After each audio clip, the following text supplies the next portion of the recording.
Welcome to a Legends of Runeterra deck guide. My name is Stout, and today we're looking at spiders. The archetype has a lot of synergy and holds up pretty well in a variety of matchups. The biggest boon for you is the accessibility. Spider decks are relatively cheap to build, making it a great starting point for new players. Here's a look at the build I'm currently using. A lot of these resources will be given to you through the tutorials. Our concept is flooding our board with spiders, setting up for a wave of buffed followers that can't be blocked. We'll also use our weaker spiders to draw further into our deck and power up Callista, one of our champions.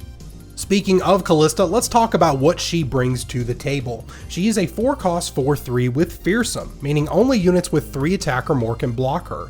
Also, when she's played, she bonds with an ally, granting it 2 additional attack.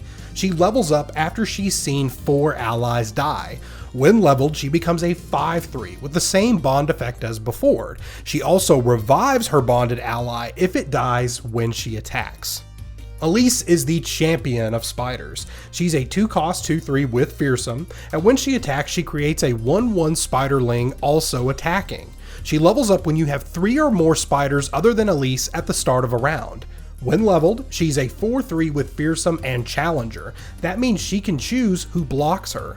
She also gives all of your other spiders Fearsome and Challenger. Precious Pet and Arachnoid Horror are similar followers. They're both cheap spiders with Fearsome. House Spider is another cheap spider that spawns a spiderling when it's played. Frenzied Skitterer is a spider with Fearsome that gives all of your spiders bonus attack and debuffs your enemy followers' attack for 1 turn. Arena Battlecaster gives bonus attack to all of your attacking followers. Arachnoid Host is a bigger spider that grants a permanent attack buff to the spiders on your board. Arachnoid Sentry stuns 1 unit when played, meaning that unit cannot block or attack on that turn.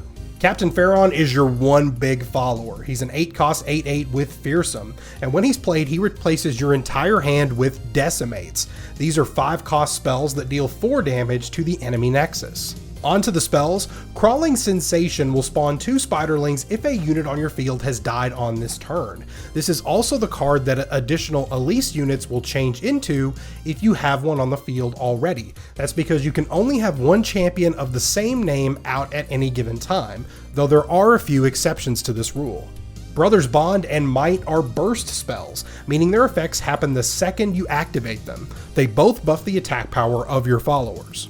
Vile Feast is a fast spell, meaning it can be played at any time, but your opponent can react with burst or other fast spells. It drains 1 health from a follower to spawn a spiderling on your side of the board. Glimpse Beyond destroys 1 of your followers and draws 2 cards. You can use this to ditch weaker spiders to get more resources. Culling Strike destroys 1 follower with 3 attack or less. Brood Awakening is your most expensive spell, and it's slow, meaning it can only be played outside of the battle phase. It spawns 3 spiderlings and gives them bonus attack. The code for this deck is in the video's description. You simply copy the code to your clipboard and import it in the game under the Collections tab. What you're going to be looking for in the majority of your matchups is you want a fast start. Now, when I say that, I don't mean you're just looking for a ton of low-cost units. You want a little bit of variety, because what you'll see here, I actually swap into a pretty mediocre hand, but draw into something that's not so bad. So generally, you will have a play on first turn. This time around, we didn't. He plays Draven's Biggest Fan, and then he's gonna. Then we will pass turn over to him, and now he is on offense. House Spider is pretty good when you are the defensive player on a turn early on, because it gives you 2 units.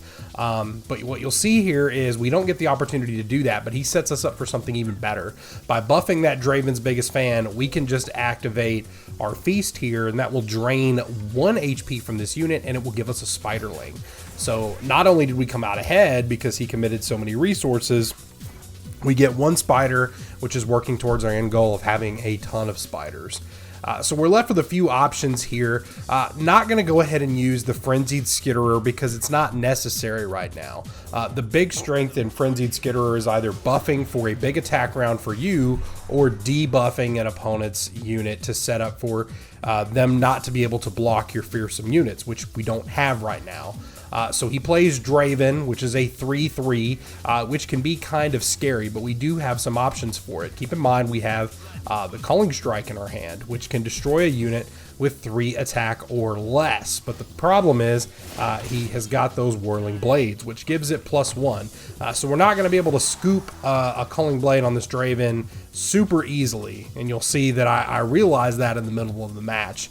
Draven also has quick attack or first attack, which means that he will strike first, and if he kills the unit, he will not take any damage.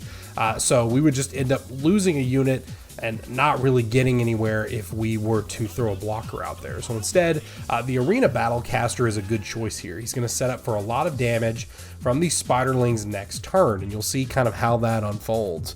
And what we're going to be doing next turn, since we are on the offensive, is we're going to be looking to drop one of our Frenzied Skitterers here, because that will also debuff the Draven and more than likely put him out of range of being buffed to a place where Culling Blade won't affect him, which is exactly what we want.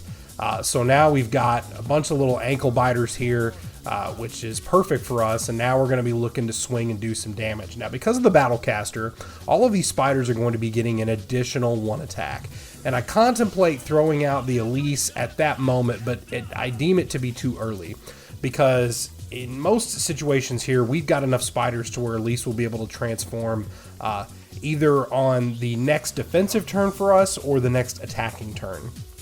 And Spider Queen Elise is not that great on defense anyway. So you're going to see here that he is putting the Frostbite on a Frenzied Skitterer to avoid some damage, and then he's going to try and block the Battlecaster here with his 2/4 that will get stronger whenever it survives damage. But it's not that scary. It is better for us to get rid of the Draven. The Draven is a much bigger problem. Plus we have Brother's Bond here, which we can use to boost one of our Spiderlings for some extra damage. And we will also be able to boost that Battlecaster, who will more than likely be able to take care of this unit, as you'll see, resolves with no spells from him, so we come out ahead. We have dropped his Nexus below 10 health, and we got a lot of spiders to work with. Plus we have 2 other Frenzied Skitterers, as it would seem, in our hand, and Elise, who will be able to transform very soon. Now he drops a pretty thick boy, a 6/6 follower, which at this stage of the game, not super scary for us, but since he is on offense and we've got the followers to spend, we drop a Frenzied Skitterer to reduce its damage, and then he's going to throw a Whirling Blade on it to give it 6 more attack. Now, we have a few options here, and what you're going to see is that I'm going to throw away one of our spiders just to avoid taking that damage. Now, this is going to work out great for us because we're going to throw down Elise. We could have also done Crawling Sensation, but that is not really necessary because Elise is going to do exactly what we need her to do. You're going to see this beautiful level up animation here, and now all of our spiders have Fearsome and Challenger. That means they are going to be able to choose their blockers, and blockers that are undeclared have to have a certain attack point threshold or it will not work. Now you'll see here the stun effect goes out on that little Spiderling, but it doesn't really matter. We've got enough damage on this board to be able to do what we need to do, and even though he is buffing his 1 unit, we will deal enough damage to end this game before that block even takes place. So we wrap that one up there by making some good choices but also being very aggressive. Zed is very common right now. You're going to run into a lot of Zeds, typically paired with elusive style decks, but it's also not uncommon to come across something that uses a lot of ephemeral units, which are the ones that at the end of the round they are summoned, or after they attack they are destroyed. And that's kind of what we see here in this version of a deck that's running Zed and Elise. So our hand that we start out with is not great. We don't really have a ton of low-cost spiders here. Now the big benefit is, even though he plays Inspiring Mentor, we do have one option on our first offensive turn, or first attacking turn, and that is Arachnid Horror. Now, because he is a 3/2 with Fearsome, it means more than likely your opponent is not going to have a unit that's going to be able to block him on first turn, and you'll see that he doesn't. So this is a great opportunity for us to swing for what is usually 3 free damage early on in the game.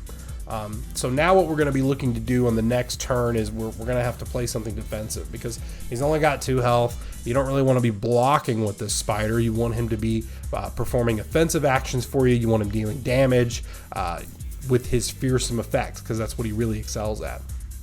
We draw into Elise, which is okay, but on her own, without all those additional spiders, she's not as useful to us. He's just going to swing with Inspiring Mentor here, which is okay for us. 1 damage is not that big of a deal in the grand scheme of things. We don't really have anything else we can respond with. The choice here is either Battlecaster or Elise, if you're in my situation. And I decide to go with Elise, which leaves her a little vulnerable. And I was kind of, worried about that whenever I was playing this game, because my opponent has a lot of free-floating mana. Plenty of ways to pop Elise for certain deck styles, and you will see that it is not actually a pop that is going to happen, but a Vile Feast, which will drop Elise down to a 2/2 and give our opponent a Spiderling, which is not bad. It could have been a lot worse. And he's going to pass turn and retain 3 mana for spells. We draw into House Spider, which could get us to our Spider threshold to level up Elise. But it may not necessarily be the right thing to do. So I am going to use Arena Battlecaster here, because that frees up enough mana for us to be able to react with either Brothers Bond or Glimpse Beyond if we need to. So we're now waiting for our opponent to kind of decide what to do. The things we're going to be trying to look out for here are blockers that are too big to handle. Now, I kind of make the decision here that we need to go ahead and throw out the House Spider, because we need to spread around our threats as much as we can. And he responds with Brood, that big spell that I mentioned earlier, which spawns 3 Spiderlings and gives the Spiderlings +1. That's why his extra little Spiderling that he already had also gets that bonus. Now, we're going to have to deal with these spiders in some shape, form at some point. So there is no better time than now to attack. We kind of have to. We're somewhat close in cards and resources and health here. We've got to make some moves. And at the end of the day, because the Elise and the Arachnid Horror have Fearsome, more than likely they will be the ones to survive this encounter. So we'll wipe the majority of his board in most situations, and we will be able to, kind of retain 2 of our units. Now, he is activating Glimpse Beyond on the Inspiring Mentor, which will allow that unit to die, and then he gets to draw 2 cards. Now, one important distinction I want to point out is if you do this during a battle phase, the unit that is on the attacking end will not make that strike if the target is removed. And that is why I chose to do the exact same thing. I chose to use my own Glimpse of Beyond on that Spiderling to get some extra cards. Now, after both players have drawn, you'll see how that transpired. The attacks happen in order, and that results in us keeping our Elise around, our Arachnid Horror around, and he retains 1 Spiderling, but we have a bit of a life lead now, even for the most part on cards. We pass turn. We are still on the defensive. We draw into another Arachnid Horror, but we actually drew into some pretty useful cards here in Brood and Frenzied Skitterer. He drops an Arachnid Horror as well, which can be scary, but in most situations, particularly for us, it's not really that big of a deal because it's just as squishy as what we're playing at the moment. So I take a pause to try to figure out what it is that I want to do, and I decide to go with Frenzied.